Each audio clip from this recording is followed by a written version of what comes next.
This is going to be my protein recipe. It's not an original recipe, and I will leave the link below where I found the original at. However, I have tinkered with this recipe to make it to my own liking. So I will leave the link below to the original recipe where you can look at it below. But I've been on a calorie deficit for the last year and a half since New Year's Day 2022. I weighed 325 pounds. Today I weigh 198. I still have some more to go. But the thing about being in a calorie deficit is it's just about impossible to get the right amount of protein into your body. And with my exercises and all that, I want to make sure I have the right amount of protein each day. So I look for ways to do that, and this is one of the ways. I make protein bars.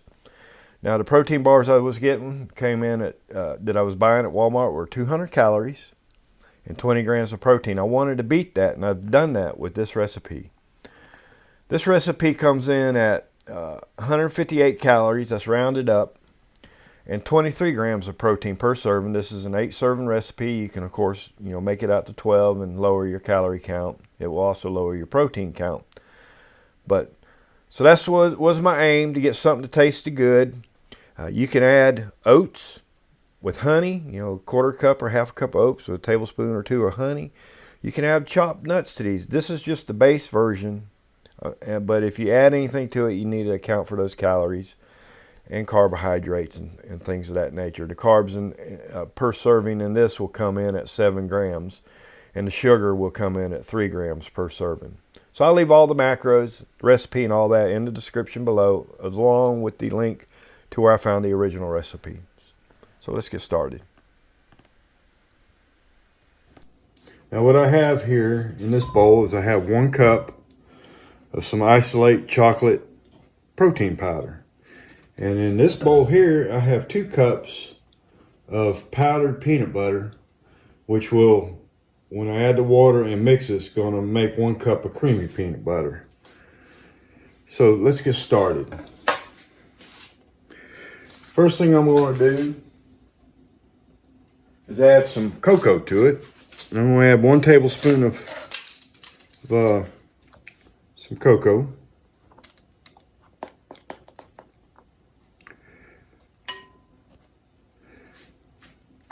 And we'll add some salt.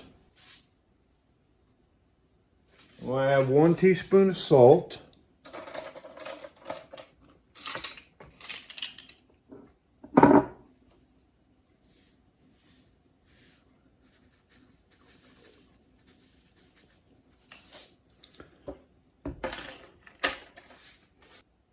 And I'm going to add 1 teaspoon of cornstarch. You can use xanthan gum or some other low calorie, but we're talking 1 teaspoon of cornstarch. It's going to have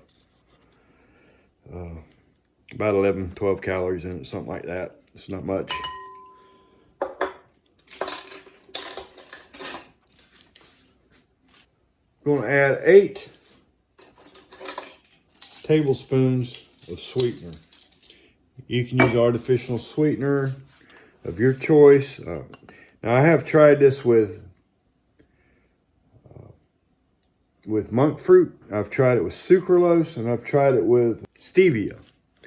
Now my personal opinion, monk fruit gives the best sweet flavor, but you can use whatever you want. So I'm going to add 8 tablespoons. That's going to be 4 of these.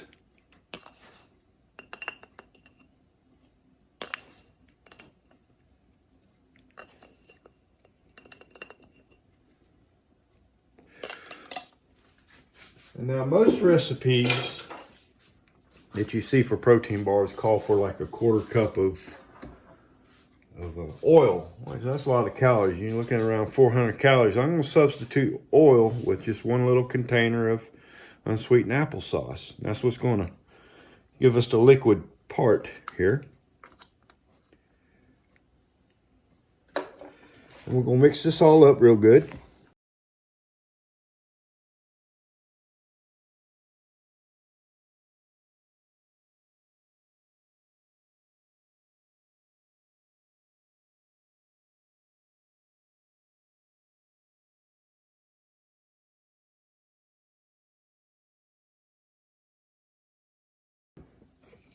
See how that turns into a nice little paste here. Scrape this a little bit more. Now we got that all mixed up real good.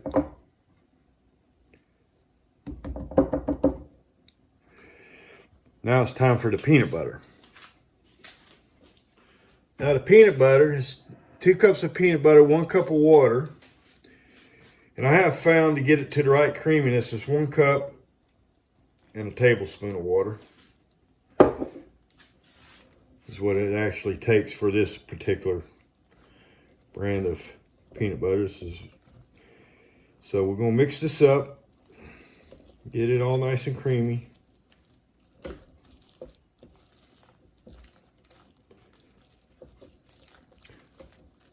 Oh, I forgot we're going to add a little bit of vanilla too. I forgot all about that. So about a teaspoon of vanilla.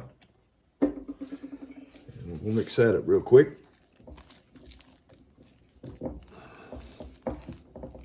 Vanilla extract there. So mix that up.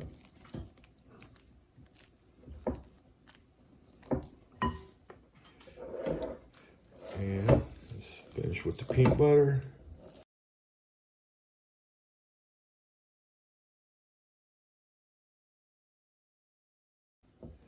We got about the creaminess we want here. And we're just going to add that to the chocolate.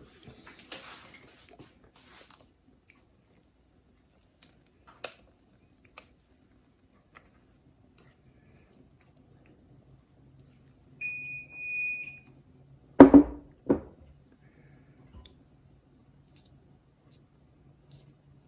we're going to mix this up real good.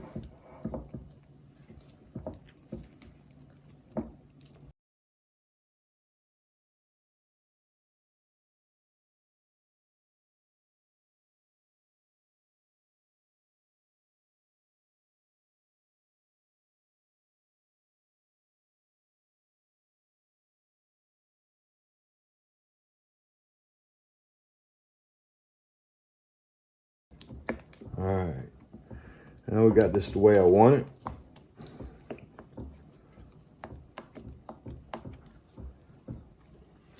It's time to throw it in the oven.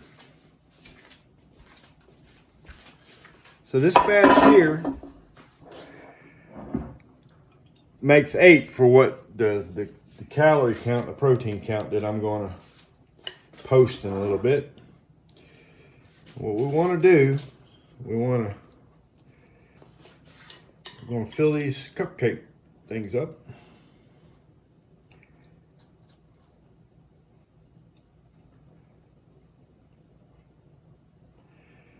About 3/4 of the way full is what it works out to make 8 of these.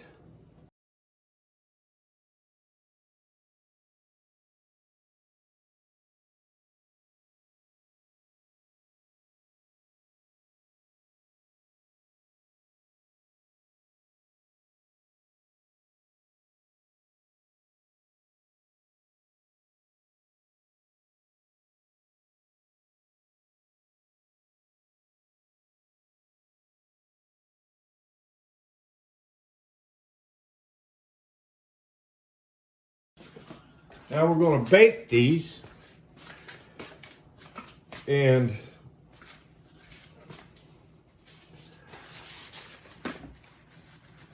for this purposes of this, the way I'm making these here, we're not baking them so much to cook them as we are to dehydrate them some.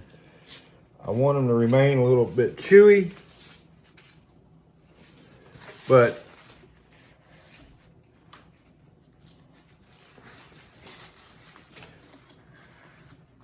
we got to get some of the moisture out. There's the applesauce, a lot of water, and the peanut butter. And so we want them to hold together. And so we're going to bake these to evaporate, not so much to bake. We're going to bake these at 280 degrees for about 15 minutes to evaporate them. However, if you want them to, this is for them to be soft, chewy, a little bit moist. If you want them more like a soft cookie texture, bake them at 280 for about 25 or 30 minutes. That way, you'll have the soft cookie texture. I've experimented on baking temperatures with 350, 340, 320, and I have found those temperatures tend to make the bottom half of it kind of hard, and the top half can still be soft and moist. But so we want to bake them slow to keep the moisture and the softness and all together without it getting hard anywhere. After you bake them, stick them in your refrigerator and let them cool for a couple hours, because if you don't, the paper will stick. But if you will let them cool in your refrigerator, you will see that the paper cup holder will peel off quite nicely. That's all there is to it. If this has helped you, how about leaving a like, a thumbs up, subscribe. Have a good day.